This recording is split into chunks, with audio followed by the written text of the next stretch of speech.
నాటకం చూడాల్సి వస్తే ముందు వరుసలో కూర్చుంటాం. అదే సినిమా చూడాల్సి వస్తే వెనుక వరుసలో కూర్చుంటాం. ముందు వెనుక అన్నవి సాపేక్షం. సబ్బును తయారు చేయాలంటే ఆయిల్ కావాలి. అదే చేతికి అంటిన ఆయిల్ని పోగొట్టుకోవాలంటే సబ్బు కావాలి. చిత్రంగా ఉంది కదూ, జీవితం కూడా ఇంతే. సమస్య వచ్చి పడింది, జీవితం అయిపోయింది అనుకోకూడదు. దానిని ఓ మలుపుగా భావించాలి. ఈ ప్రపంచంలో ఇద్దరు ఆనందిస్తారు. ఒకరు పిచ్చివాళ్ళు, మరొకరు చిన్నపిల్లలు. గమ్యాన్ని చేరుకోవాలంటే పిచ్చితనం కావాలి. చేరుకున్న గమ్యాన్ని ఆనందించాలంటే చిన్నపిల్లలైపోవాలి. తాళంతో పాటే తాళం చెవి కూడా తయారు చేయబడుతుంది. ఒకటి లేకుంటే రెండోది తయారు కాబడదు. అలాగే పరిష్కారం లేకుండా సమస్య కూడా రాదు. తోటా కంటే శక్తివంతమైనది మాట. ఒక్క మాటతో సంబంధం తెంచేసుకోవచ్చు. ఒకే మాటతో లేని బంధాన్ని పెంచేసుకోవచ్చు కూడా. మనిషి సమాజంలో సూదిలా బ్రతకాలి కానీ కత్తెరలా కాదు. సూది పని ఎప్పుడు జోడించడం మాత్రమే, కత్తెర పని ఎప్పుడు విడదీయడమే. అందరినీ కలుపుకుంటూ బ్రతకాలే గాని కత్తెరలా విడదీస్తూ కాదు. నిజాన్ని మార్చే శక్తి ఈ ప్రపంచంలో ఎవ్వరికీ లేదు.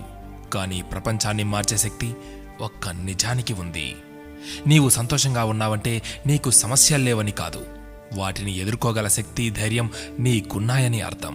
స్నేహితుడిని నీ దుఃఖ సమయంలోనూ, యోధుడిని యుద్ధంలోనూ, భార్యను పేదరికంలోనూ, గొప్ప వ్యక్తిని అతని వినయంలోనూ పరీక్షించాలి. చేసిన తప్పుకు క్షమాపణ అడిగినవాడు ధైర్యవంతుడు. ఎదుటి వారి తప్పును క్షమించగలిగిన వాడు బలవంతుడు.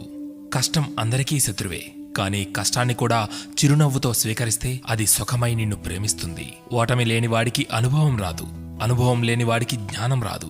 గెలిచినప్పుడు గెలుపును స్వీకరించు, ఓడినప్పుడు పాఠాన్ని స్వీకరించు. ఓడిపోయి విశ్రాంతి తీసుకుంటున్నప్పుడు ఆ ఓటమి నేర్పిన పాఠాన్ని చదువుకో. నీవే గెలుస్తావు. ఎవరికైనా ఉండేది రోజుకు 24 గంటలు మాత్రమే. గెలిచేవాడు ఆ 24 గంటలు కష్టపడుతుంటాడు. ఓడేవాడు ఆ 24 గంటలు ఎలా కష్టపడాలా అని ఆలోచిస్తుంటాడు. అంతే తేడా.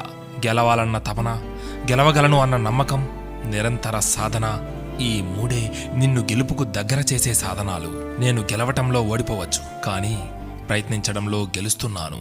ప్రయత్నిస్తూ గెలుస్తాను, గెలిచి తీరుతాను. స్వయం కృషితో పైకొచ్చిన వారికి ఆత్మవిశ్వాసం ఉంటుంది గాని అహంకారం ఉండదు. ఏమంటారు?